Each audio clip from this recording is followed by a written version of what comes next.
And there was all these moments where I was like, wow, I was that person that just did all these things except the thing I needed to do.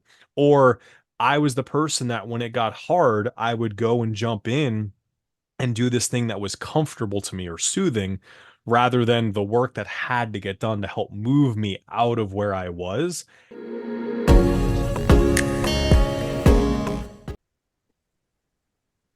You know, we're always looking for that magic pill, for that magic information that allows us to live our lives better, to treat our time in a way that is precious to us. And today we get to do a lot of that with Steve. Steve, thank you so much for joining me today. Oh, thank you for having me on. I really appreciate it. Looking forward to connecting and just being able to kind of, as I say, jam out on some of our lives and just share some stories that are hopefully inspiring to somebody. Thank you. I'm going to start off right with, what is your take on people believing that they got to be busy for them to be successful? Ooh, that's a big one. At the end of the day, busy itself, and I'll use the exact words you mean here, but when I think of busy, busy means you're constantly in motion.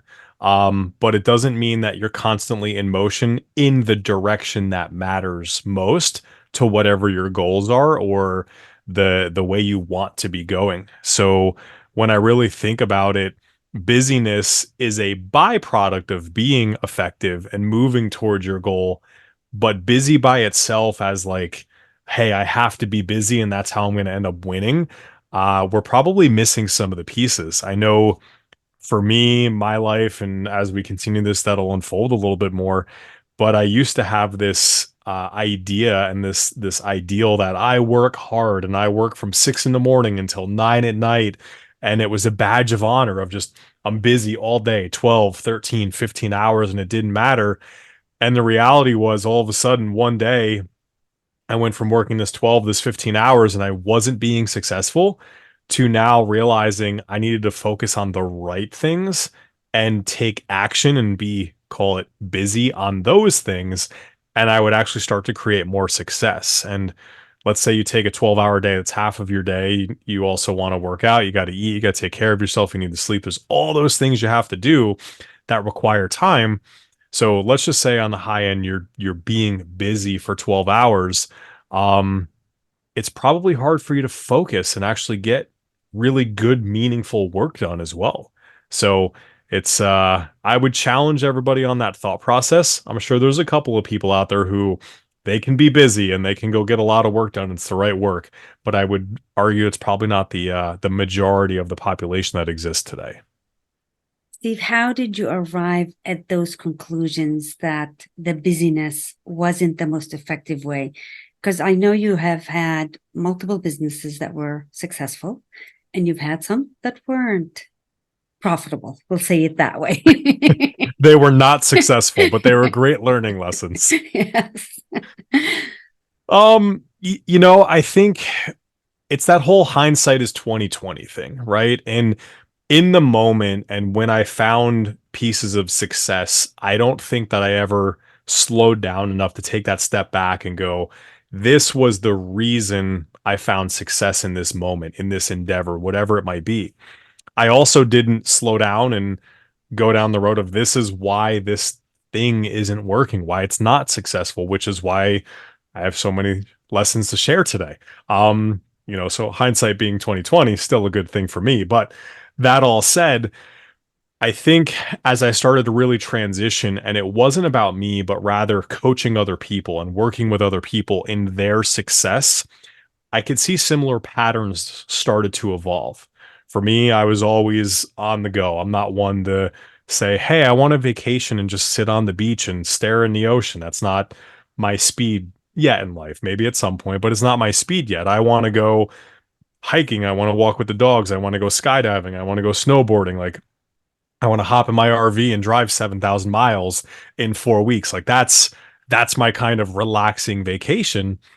So I do enjoy the act of being busy, but at the same point in time, when I started to work with people and they would say, hey, Steve, I'm having this problem. I'm having a problem growing I'm not getting enough new business. I'm not getting enough new clients. Okay. And we would talk through that and we'd really uncover what was going on. And it almost always went back to this realm where they weren't actually doing the work that would provoke more people knowing who they are, what they offer, what problems they're trying to solve. Yet they were very busy and they were doing all of these things that we could argue all day long were important, urgent, or none of the above. But at the end of the day, they'd say, I need help getting more clients. Okay, amazing. In order to get more clients, we have to do these things. And all the way over here, you're not doing step one. You're talking about step 100, but you're busy doing all these other things that are not the thing that's most important to you. And as I started to develop that skill of asking the questions, understanding what was going on, trying to help them figure out the thing that they needed to solve for themselves, it started to become abundantly clear that they're just busy being busy. And then on top of it, as I really looked inward and I was really starting to connect with people, and I could sit here all day long and very logically tell you my story and my framework and all the pieces and the things that have brought me success. And it's probably interesting to some people, but a majority of people want to connect on a slightly deeper level. Who is this person? What do they do? Like, do they have family? Do they like dogs? Do they like cats? What do they run? Do they lift weights? Do they hate fitness altogether? What is it that can help bring some connection? And I started to really think about my past prior to that point in time. And there was all these moments where I was like, wow, I was that person that just did all these things except the thing I needed to do. Or I was the person that when it got hard, I would go and jump in and do this thing that was comfortable to me or soothing rather than the work that had to get done to help move me out of where I was. And it was just that big realization time and time again. And even today, it's still like, oh, yeah, I remember when I did that. But now I get to have a conversation with somebody where like, listen, I get it. Like I was there. I did it. I multiple times in my career, things were not amazing. There was two really big low points in my career, in fact. And it's talking through those stories and the perseverance to get through it, but also the perspective shift of, hey, I wasn't born with the silver spoon in my mouth and I just had successful businesses, but rather I've had to work hard to get here and I understand how you're feeling on a personal level, not just a business level. Now they became very clear that we all follow similar patterns. We all do similar things. We're human. Um, it's just one of those things where, okay, I now understand when I did it. I got myself out of it and I created a certain result. Let me connect with you to help show you the path forward so you can get the result you're looking for. So it became a clear, I'd say around 2016, 2017 when I was coaching people, but it was things that I had done 15 years ago that they just didn't stand out at that point in time.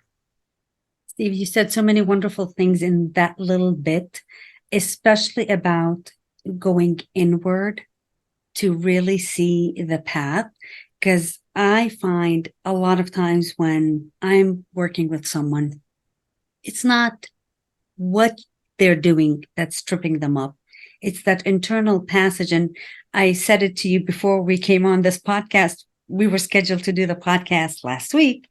And because of my internal programming, I made myself sick and didn't come on the podcast and we had to postpone it. So would you hit genuinely on that internal piece? Because that's, to me, is what drew me to you to go, Steve, please come on the podcast, because there are wonderful coaches out there, but it's not the formulas that we're looking for. It's that genuine, how do I look within and do the right steps? Would you take me through that process a little Yeah, bit? you know, change is hard. And I don't care who you are or how successful you are, it requires change to move from where you're at to a different position. And it requires acknowledgement of where you're currently at.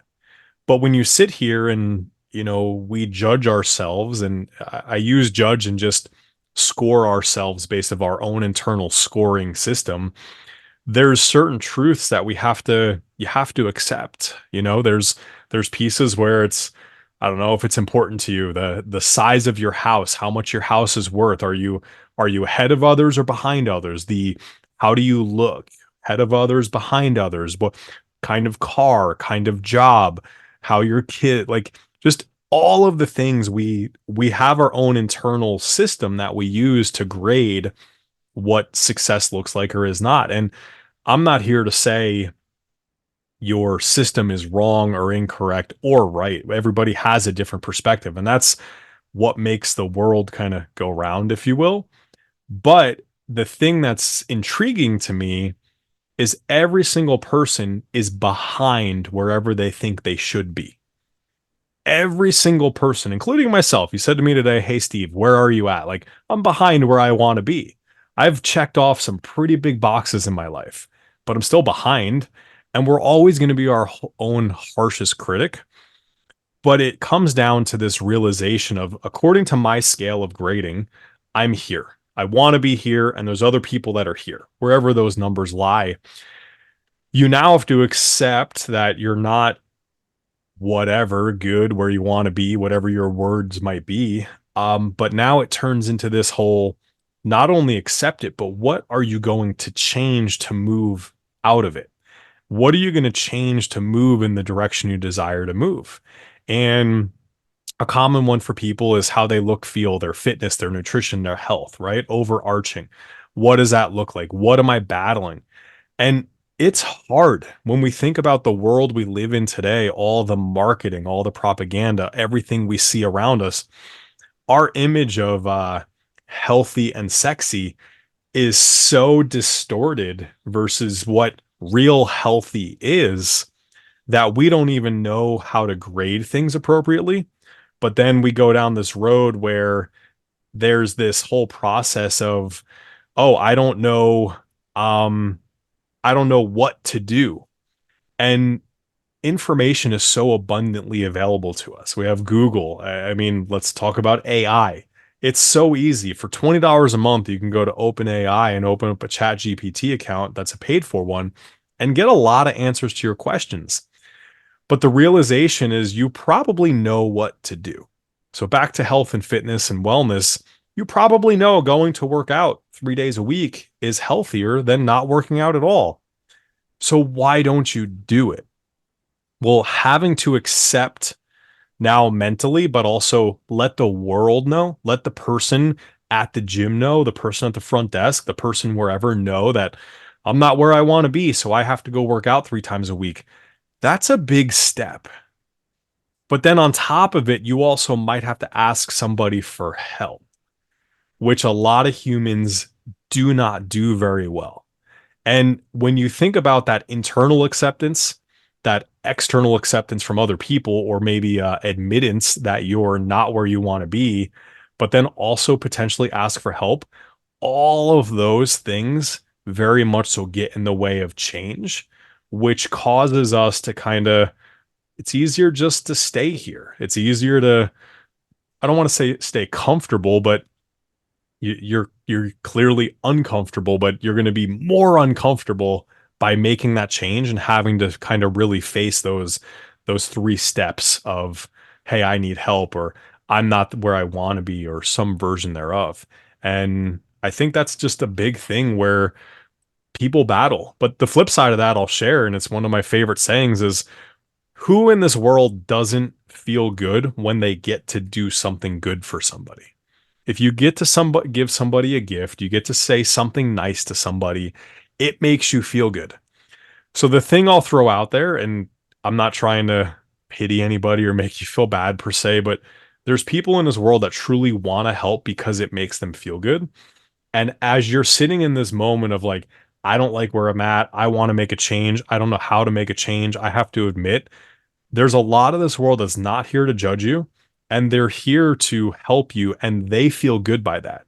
So go do a cool deed today and allow somebody to help you, which makes them feel good. Like that's one of those things that I always live by, where I used to have a hard time asking people for help in anything, in business and health and fitness, in in investing and whatever. Like, I'll figure it out. Like, no, there's people who are really good at those things. Go be really good at what you're good at and let other people be really good at what they're good at. and let them help you because that's what brings them joy. So I think accepting those three things is really the biggest issue that people have because it relates to that change. Steve, would you take me back a little bit to your childhood so that people get to understand when they're looking at you and they see a successful entrepreneur, a successful coach, they say, where did this begin and how did you become this way? For someone who is genuinely struggling out there that doesn't see hope, would you take me through your lifetime a little bit? Yeah, it's interesting. I don't talk about it a lot because it's still one of those things that's I don't want to say embarrassing, but that's the best word that's coming to mind for me. Um, but I grew up, I would say, very poor on food stamps.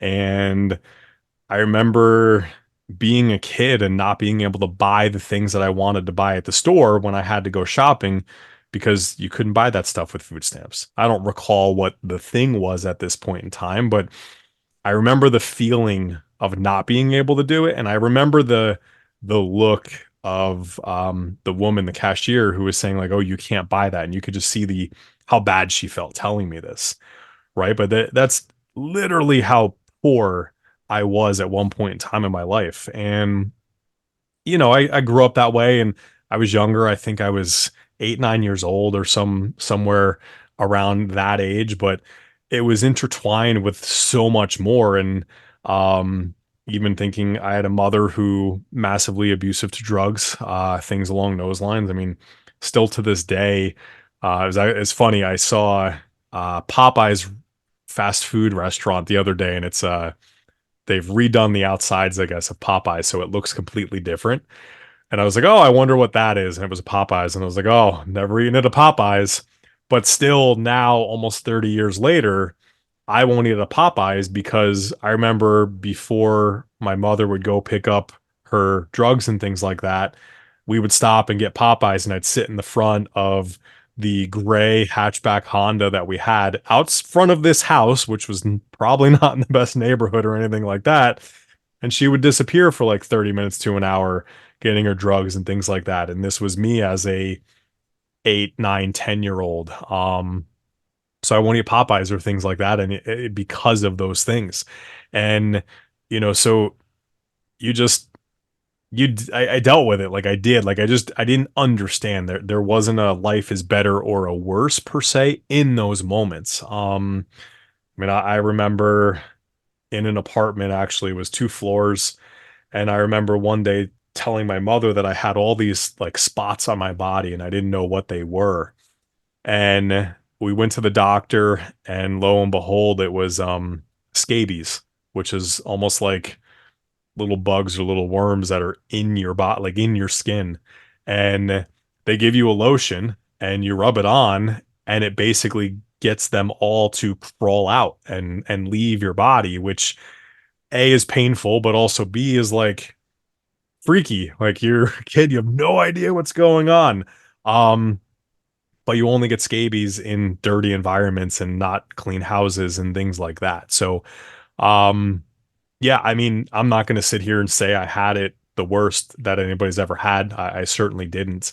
But at the same point in time, I definitely have these memories that are ingrained in me of what life was like back then. And I don't think I realized how bad it was until, boy, I want to say 14, 15, somewhere in there. I remember my mother calling me and asking me for money and these things. And I'm just like, at this point in time, my father had custody of me and stuff, but I remember her calling me and asking me for money. And I'm like, it's not my job as a teenager to support my mother by giving her money. Like that, it was just weird. It was all these pieces, and I started to finally get that like this is not how it's supposed to be. Like I had all these in my mind, all these different things and all this stuff of, drugs fine, whatever, and it's just a disease, and there's no control over it. And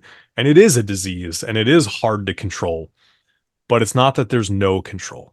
It, my mother had a choice when they threatened to take away custody of both myself and my sister, that she could either come off of heroin in 3 days or 30 days. And she chose the 3 day route because she was able to keep custody of my sister. So there was enough motivation there for her to figure it out. Now, I was a male. It didn't matter. No matter what, I was leaving because she was going to a home that was females only, and I was going back to my father. So there was no option there. But as a kid, you're kind of like, oh, well, why wasn't I important enough for mom to like dig her heels in and figure that out? But again, it's a disease and there's things that you're battling, and it's like being addicted to something is very hard to break. But there is still ways to really understand, like, if you're going to lose something, it's time to make a change. It's time to dig your heels in. And she didn't do it on her own. She had people to help her.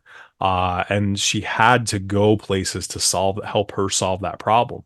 Um, but it still came, whereas, oh, can I have money? And I'm like, I don't know. I don't want this life anymore. I need to break free. And at that point in time as a teenager, it really came into that moment where I either need to continue facilitating this relationship or I need to cut it off because I have to do what's best for me. I don't want to live that life. I knew I wanted to move away from that life more than I was moving towards a different life. But for it was really just like, that's not what I want. I don't enjoy that. My father, he always made a good, decent living. He owned his own business. He was out hardworking, blue collar job, electrician. Never the richest or the wealthiest, but always stable. Always got to do things. I remember I got to go on a vacation. We got to go to New York Rangers hockey games and everything like that once in a while. We got to go to New York Yankees baseball games. So it was like I understood what some hard work and consistency in work could produce. And that's what I wanted. And now I started to learn as I had the ability to earn money, as I had the ability to leverage skills like, great, I can go out and I can actually generate some income and I can get what I want. And I mean, I opened my first business in my junior year of high school. Meanwhile, 3 years prior, I was still going through the do I break up with my mother or not? Um, but it was through that transition of not only knowing I need to move away from this, but identifying where I wanted to move to that kind of helped me. Again, I would say hindsight in those moments, I wasn't uber aware at 14, 15 years old about the acute variables of that and where I wanted to go and all those pieces, but I just knew I didn't want to be told I can't buy something from a store again. I knew that I didn't want to ever be living in dirty conditions. I knew that I didn't want to eat certain foods again because there's just that connection there, right? But it's all those decisions that you go through. And I would say over that 3 to 4 year span, I made the decision to move away from a situation, but I also started to understand what situation I wanted to move towards. And I started like working was enjoyable, getting my paychecks was enjoyable. And my summer before college, I'll never forget. I was rich according to high school, kid terms, but I was making like $400 a week working for my father, $10 an hour. Then I would deliver pizzas on a Friday night for 7 hours and I would make money there. And then on the weekends, I had a landscaping business that I'd work Saturday and Sunday. Now, I don't recommend to anybody like go and work 70 hours a week for somebody because it's a lot of work. But in high school, I paid for my car, I paid for insurance, I paid for food, I paid for all the things that I could pay for. And it's like my father never once was like, hey, you have to pay for these things. But for me, it was a sense of like, I'm grown up. I have the ability to. I'm working hard so I can. And I went to college able to support myself in college. Like I got a job at college. I did all these things and I was the one with credit cards. I was the one who could go out and enjoy myself once in a while. Not to say that life was peachy from there on out, but I learned and I understood those things in that transition. But yeah, I grew up in a world of drugs and alcohol and very dirty environment and probably not safe conditions and food stamps and hindsight 2020 now, I don't regret it. It's part of the story, but it definitely helped me understand and put certain things in perspective in life. Steve, I really appreciate you sharing all of this, even though it still somewhat feels that it's a tough topic to speak about, but it becomes so crucial to someone else understanding that your circumstances don't define you. What I would love to learn from you is, how did you stay kind? How did you stay caring? Because that shows up in your coaching, in the way that you run your business. How did you do that instead of becoming angry? You know, I don't think I stayed kind all the time. Especially when I first opened some of my, call it, adult businesses after college and everything. I I was I was not a great leader or a communicator at that point in time. I don't think that I was the worst, but I certainly am not the person kind of showing up today, and everything like that. And it's just those things where you learn and you understand certain actions. And I do remember a critical moment when I went from my first to my second business, and I had two businesses. Drive time, they were about 40 minutes apart from each other. So completely different demographics, completely different everybody. And I remember the first month I had both of those businesses, I did $100,000 in top line revenue. And I was on top of the world. Like this is going to be amazing. This is easy. This is simple, like a little gut instinct and a little grit. And I'm going to be a bajillionaire and it's going to be great. And the second month I had both of those businesses, I did like $30,000 of top line revenue. And it all came crashing down. And the massive realization set in that I was the system and I needed to have a team in order to go and grow and continue to keep both of these businesses as stable as they kind of were in the very beginning. Um, but then the crazy thing about the team is like, all right, cool, I'll get a team. I know how to lead and I had to communicate. And I was terrible at it. Like I was that person who I don't need to say thank you for showing up today. Your paycheck is thank you. And no, don't ever do that. Like that's terrible. It's so bad. Um, but when I realized, and I had a mentor back then who we would talk literally every week, and it was Thursday from 3 o'clock to 4:30 in the afternoon. His name is Kevin, and we still stay in contact. Um, but we would talk, and he was just always like, well, Steve, like, how are you going to grow out of this? How are you going to do this? And there was never a Steve, you're a bad leader conversation, but it was always the, how are you going to motivate this person to do what you need them to do? How are you going to get them to execute on their job? And he would always ask me these questions. He was a really good question asker. And it's funny today, I think one of my best gifts is I'm a really good question asker as well. But it came down to this road where I remember one day just going down this path of they suck, they this, and it was always they. And one conversation, he asked me one question and he goes, what happens if you changed your perspective? I was like, what do you mean? He goes, well, what if it's not their fault? And what if it's your fault? And I remember the feeling of just like the mind blown emoji of this young, inexperienced at life kid who was doing well, but didn't know how to lead people very well and was, wasn't a great communicator. I was like, what if it is my fault? And it became this big endeavor of, all right, if I go out there under the assumption that every single thing is my fault, good or bad, it's all my fault. Okay. And I don't use fault as a negative connotation, which we usually, but whatever happened was a reaction to me, whatever I did.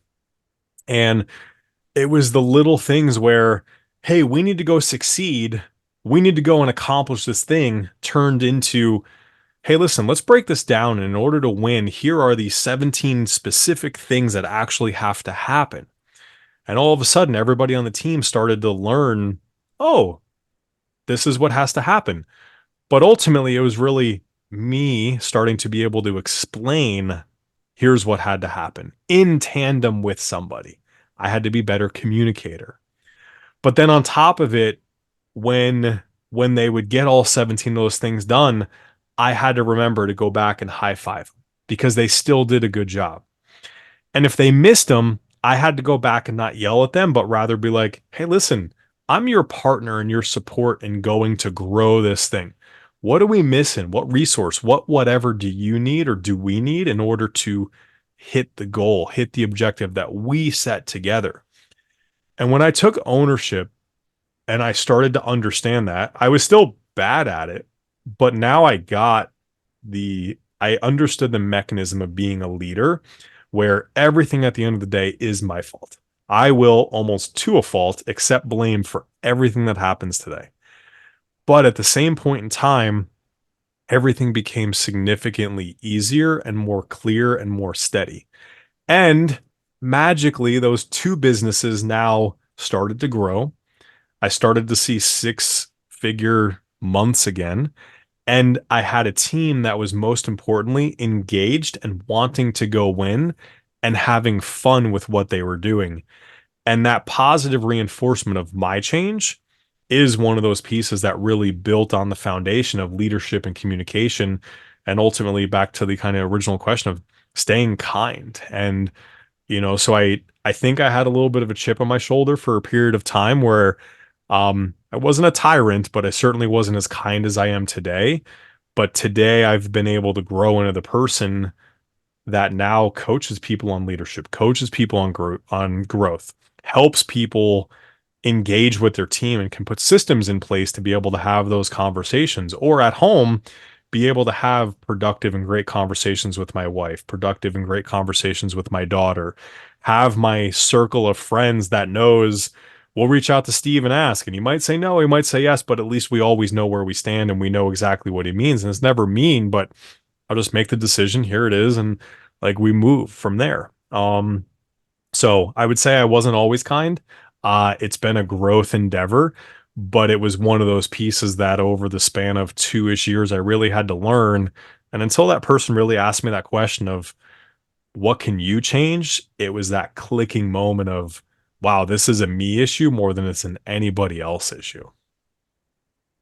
Thank you for saying that so much. I remember as I'm teaching some of my classes and the topic comes up about taking 100% responsibility. And a lot of the young individual will come back, it's like, what about the negative stuff? Like, especially the negative stuff. That's where you get to grow. That's where you get to take control instead of giving it away to someone else. So thank you for saying that. Of Would course. you touch on the communication piece? I know I've heard you talk about the 3 sheets so that you can be a better communicator, so that you don't look at someone else, go, well, it's their fault. It's their problem. Would you share that with us? Sure. So, in all aspects of my life, personal and professional, and I know a lot of this is professional conversation, but it does flow over into personal. Like I can't stress that enough. You should be and need to be consistent both at work and at home. So communication has to be a priority there. That is what will help relationships really flourish. But when it comes down to communication, we need structured and unstructured communication in order to be successful. And unstructured communication is in passing, let's just talk about whatever. Let's talk about the weather. Let's talk about sports. Let's talk about the weekend, vacation. And oh, hey, we should do this at work. And we daydream and we come up with these fun things that we can do. But we also need structure because usually unstructured conversations can lead to, say, expectations, which is a one-way street. It's a one-way agreement. If I expect you to do something, but you're not sure of my expectation, there's a high likelihood that I'm going to get disappointed. And it ultimately comes down to the fact that I didn't communicate with you what I'm hoping for, the outcome will be, and you didn't say, yes, I'm totally in and make the agreement two-way that that's thing that's going to happen. Professionally structured conversations are something that must happen and they can be very uncomfortable. In today's world, we deliver feedback very poorly. and feedback, not negative, but just in general. Telling somebody that they look nice today, their hair looks good, you like their outfit, or just somebody you've never met before, just let them know you love their smile or some version thereof is very uncomfortable for people because it's not what we're used to. But that's delivering good information. If we think about how bad we are at delivering bad information comparatively, then it's a multiple higher than that.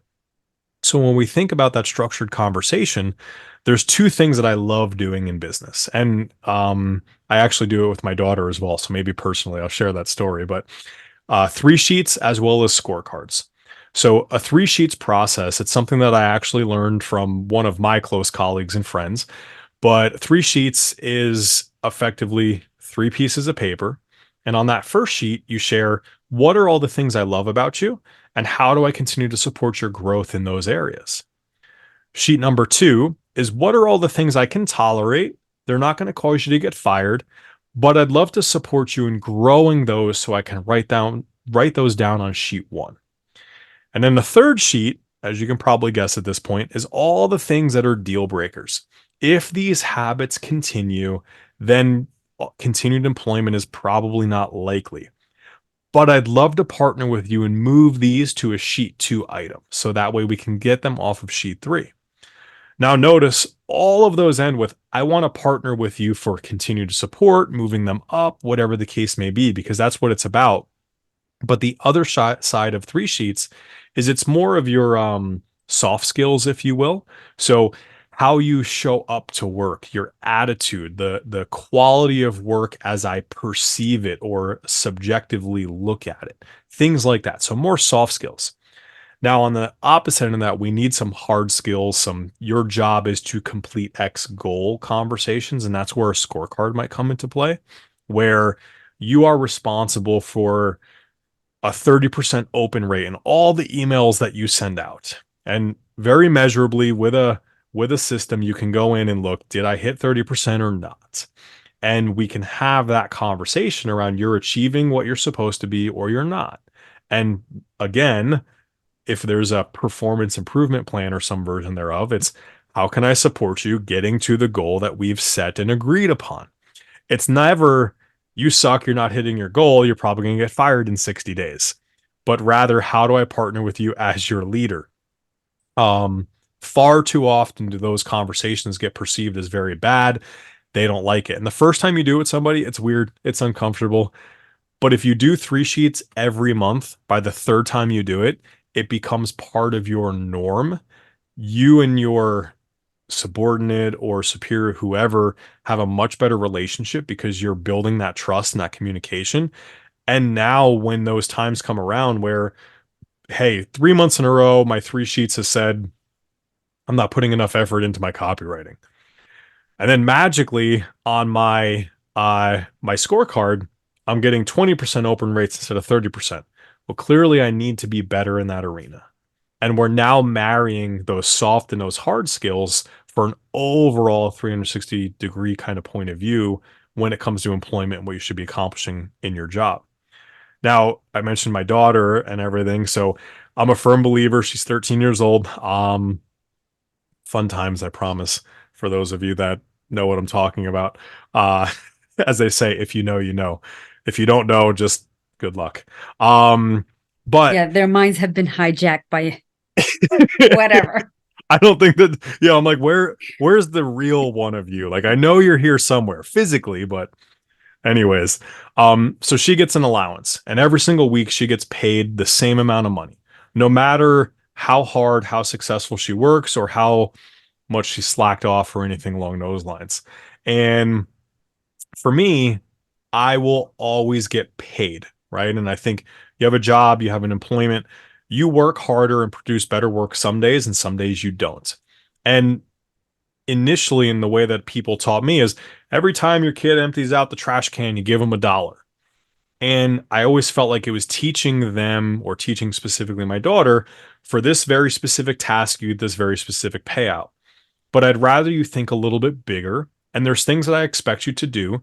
But if you contribute to the overall house, you'll likely get a pay increase. Same token, if you slack off and you don't do what you should do, then you'll get a pay decrease. And we have a review every quarter. So every 90 days over dinner, we sit down and we discuss what was performance like over the past 90 days.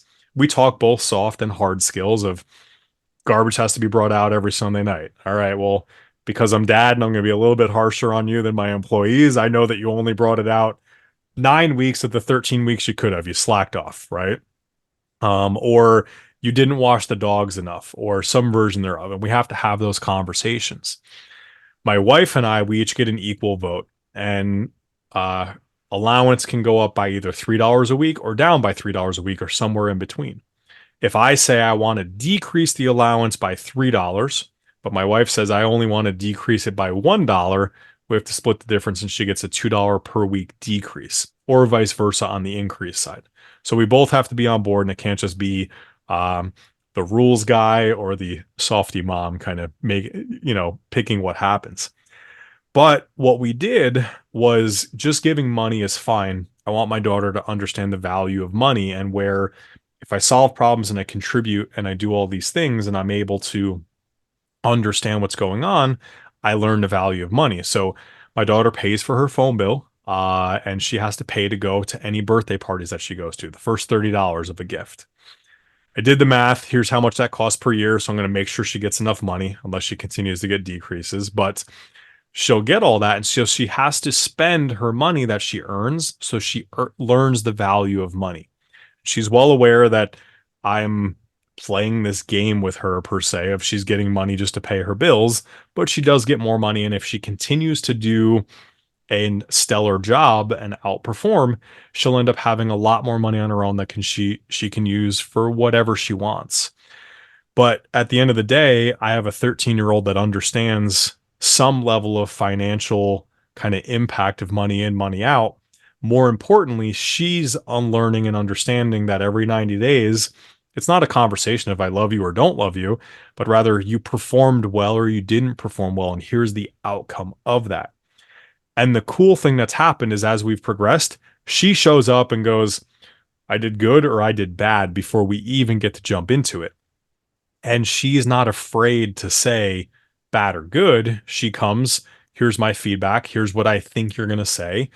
And her communication has up leveled a lot simply because every 90 days, we're going to sit down over dinner, have this check in, and have this conversation, and we're going to communicate.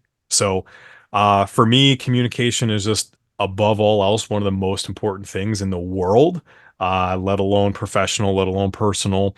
But that communication piece is so important, and it has to be the positive stuff and the negative stuff. And you have to have structured and unstructured. And we have to talk about soft skills and hard skills because those are the pieces that make it truly holistic. I have to ask this. How do you ensure that she also understands that it's not always about performing, that you love her anyway? Do you touch on any of those, Steve? Because I know in a lot of companies, you said it earlier, it's like, get things done, get things done. And there's never the kudos, you did it. So as you're raising another human being, does that come into your minds? Like, I'm teaching her the skills that are going to help her be very successful financially, possibly. But how do you ensure that she's loved, she's heard? Well, it always comes down to listening to her and understanding feedback because she is 13 and in my humble grown male opinion, completely irrational. But nonetheless, I still want to listen to her and understand what's going on. And I'm going to answer her questions in the most honest way possible, in the uh, kindest but most direct way possible as well. That said, just because she gets a bad review doesn't mean we might not go out and get ice cream that night. Doesn't mean that we're still not going to lay on the couch and cuddle and watch some football on a Sunday night, or during a night that football is not on. And I'm saying football just because it's that time of year. We won't throw on Netflix and watch one of the cooking shows that she loves. Or last night, we were watching the NCAA volleyball championships were on and everything like that. And she loves volleyball. So I think there's this, I want to participate in your life and I want to be there to support you. And hey, you didn't do these things that you were supposed to do. Here's the roadmap to get to success. But it not changing the other things. A lot of times when you have to go deliver bad feedback, hey, Rima, you didn't do this great. You suck at your job today, some version thereof. Bosses and people who are leaders are delivering that feedback. They then leave that conversation and hold something against you. The conversation is there so you can get it out of your brain, put it on paper, deliver it to the person so they understand what they have to do to win. And you need to, like, it's done, it's over. You being normal, you going out and having fun, going out and celebrating, going out and doing what you do is what has to continue. I think a lot of times it impacts our ability to necessarily treat somebody the same way when we have to deliver that bad news, that bad whatever, or even the positive sometimes. And I think that's where Jen and I do it. We try to do our best job of, hey, we still love you, even if you didn't succeed. But here's the rules of the game, and here's how you look at the rules so you can go win and you can go succeed. Same thing at work. You have that conversation, you hang up that call, it's done, it's over until the next time you have that conversation. And you should be taking as much responsibility in their failure or lack of performance as they should be. So hopefully that answers the question a little It bit. does. It does. And actually, would you touch on your own life and your marriage and the communication skills that come into that? Because a lot of times what trips people up is what's going on in their personal life. That's why their business life isn't successful or isn't going the way that they'd like. So do you have some tips for them? Communication. Yeah, I think it really comes down to any partnership, anything is, especially in life, in the world that we live in today, is two people are coming together, or in work, I hire a person. In an ideal world, you're hiring or you're marrying or you're connecting with people who have opposite strengths and weaknesses for the most part that you do. Similar commonalities, similar things that you can bond over, but generally speaking, somebody, my wife might be the softer pushover, more caring one, and I might be more of the rules and expectations and whatever. So I needed to find that match. But there has to be that time to slow down to, hey, babe, what do you need from me right now? And same token, the goal should be that on the flip side, what are her asking me, what do you need? And Jen is amazing and she does all the things that I need her to do, but it's every day. She knows I'm busy, I'm working all the pieces. I'll get a text around 11 o'clock. What do you want? What time are you eating lunch? And how many ounces of meat and how many ounces of rice? I don't really have to take care of my lunch. And she knows that I'm here to, like, she's going to take care of that for me. And that's one of those things that I'm super grateful for. And I make sure that at the end of the day, she never has to bring the garbage out or the recycling out by making Sophia do it. But just, details. But it's those little things where, what do you need and what do you need from me? And here's what I need from you, and having those conversations, but also not judging. You need to be able to completely be you to somebody and completely be out there and just be vulnerable. Know that you're not being judged, but you can't judge them either. And it's one of those pieces where if you're going to sit there and judge based upon something they need, then they're not going to tell you what they need anymore because they don't feel like dealing with that backlash of, here's what I'm asking for. So from a relationship perspective, and I know I keep saying the word, but it's communication, but there's two people trying to raise a human. We have two dogs, we have a house to worry about, we have businesses, we have these things, and it requires the, what do you need from me today? Here's what I need from you today. Conversations to happen without judgment, which is going to open those doors for high level flow of helping each other solve each other's problems. Thank you for that. And I hope people caught a lot of these gems. Steve, I have a few more things to ask you. I wish I had a ton of time with you. We'll plan another episode together. Yes, yes. What is the best way for people to reach you? So I would say your best bet is going to come over to my website, metricmentorlabs.com. And there's a form there. You'll be able to fill that out and it come right into my email address. You can search me on social media as well. Uh, absolute transparency. Other people do run my social media and things like that. So I'm not always in there, but you can find me on Instagram. You can find me on Facebook as kind of the two main ones. But coming to the website is going to be the best bet in order to get a hold of me. That always comes to my inbox and I can go ahead and start to get some of that information out. Thank you. You're Now, welcome. if I put you in front of a group of young individuals, young meaning they're high schoolers, maybe first year college, what would you love to say to them? Boy, how much time do I have with them? No. Um, you know, I think success comes down to one key word and it's action. A lot of times when we get stuck in a spot or things get a little bit hairy, we don't take action quick enough or we purely just don't take action. And when we think about going out and moving in a direction, earlier we talked about speed and just being busy and are you moving in the right direction? The thing and caveat I'll throw in there is I'm okay with you going in the wrong direction as long as you're every once in a while asking yourself, am I going in the right direction? So action is the most important thing, but find ways to do those little check-ins where am I moving where I want to go? Am I doing the things I need to do? Nothing is worse than doing something for a year and then realizing that was not the right thing to be working on. But if you do something for 3 weeks and you get to the end of it and go, all right, not the right thing. It was 3 weeks. You didn't waste a measurable, considerable amount of time. But at its core, know what you want to do, come up with a plan, and just start moving. Don't wonder what step 50 is or step 100 is. Russell Brunson is one of my mentors that I've learned a lot from. And he taught me a concept. He learned it from somebody, I don't remember who, but just in time learning. A lot of times, people, especially younger, when they're doing something new, they try to plan out step one to whatever. And until they have step 40 and 80 and 90 figured out, they don't take step one. They don't take action. Here's the crazy thing. You'll figure out step 40 after you've done step 1 through 39.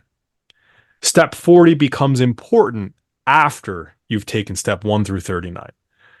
So take action, solve problems when you need to actually solve them. Don't think they're going to be problems by the time you get there because you don't even know. You might completely hit your goal at step 35 and never even need step 40 in your plan. So one word, honestly, encapsulating a lot of it is action. We can really think about action as it's the ultimate way to change your norm. If you can take something and make small, meaningful movements in any direction, hopefully the right direction, you will change whatever you're used to or whatever is consistent or normal for you. And that's one of the biggest things you can do.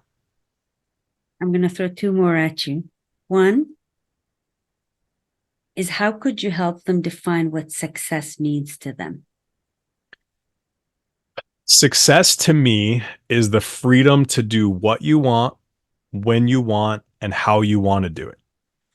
Now, that comes with some level of here's how many zeros and commas are in my bank account. That comes with some type of job. That comes with some type of house. That comes with some type of all of these tangible things for sure. I'm not debating that. But at the end of the day, no matter who you are, every single person wants freedom to do what they want, when they want, how they want to do it. We can all probably find a way to travel to Mexico for $500. We can also all probably find a really fun way to travel to Mexico and spend $5,000 or significantly more than that. Which path do you want to go down? And we could do 500. We probably would like to do 5,000. We'd probably like to spend 50,000 and go to Mexico and really enjoy. But success comes from not being able to do the 50,000 or the 5,000 over the 500, but you having the choice to choose which path you want to go down. For me, I love going backpacking every single year. I sleep on the ground under the stars and have to carry all the food and siphon water out of the ground. It is not the most glorious trip that exists, but I love that trip. For me, my success is the freedom to choose and get to go do that versus doing something else. I also get to go snowboarding or go fly wherever I want to fly or do things like that. And it's because I have the freedom to choose. So your freedom to choose is the most success you can have. Being stuck in one lane and not having that choice over time will be the thing that holds you back the most. Thank you so much for that. And before we get off this conversation, is there anything that you'd like to say that I haven't asked, so we don't go, oh, I wish Rima had asked me that one? You know, I think it really comes down to changing what your current situation is in life and looking for more. If you had asked me what my goal was 15 years ago, I hit that goal last year. But if you asked me last year what my goal is, I have 15 more years of work to do. And it's one of those things where accepting status quo and just staying as is without striving for something and helping yourself grow is probably one of the most stagnating things for any human, in my opinion. Learning something new, starting something new, trying something new, going and just being a little bit different in the endeavor to find your new level 10 is one of the greatest gifts that any human has. We have a brain that is so underutilized and we have so much access to knowledge, but yet we don't actually go and try to learn certain things. Like, it's just baffling to me that sitting in the same spot day after day, week after week, month after month, year after year is acceptable for people, especially if you feel like you're unhappy. The thing that I would challenge you on that as well is, how do you know what your level 10 is if you've never endeavored to try to get there? Because I know every time I've tried to level up, I was like, wow, I didn't think like it felt this good. I didn't think I had that in me. And all of a sudden I expanded and I realized I only used to be at an 8. Now I'm at a 10. But the reality is when we have this conversation again, when I'm 80, I'm be like, when I said that conversation, I was at a 10, I was probably only at a 1 because I've expanded this many times since then. And that's probably one of the greatest gifts that we have. Don't let it go to waste. Steve, thank you. Thank you so much. Thank you. I To our, appreciate it. thank you. And to our credible viewers and listeners, please remember, our attitude always determines our altitude in life. So we'll see you in the next podcast. Thank you so much, Steve. You're welcome. Thank you.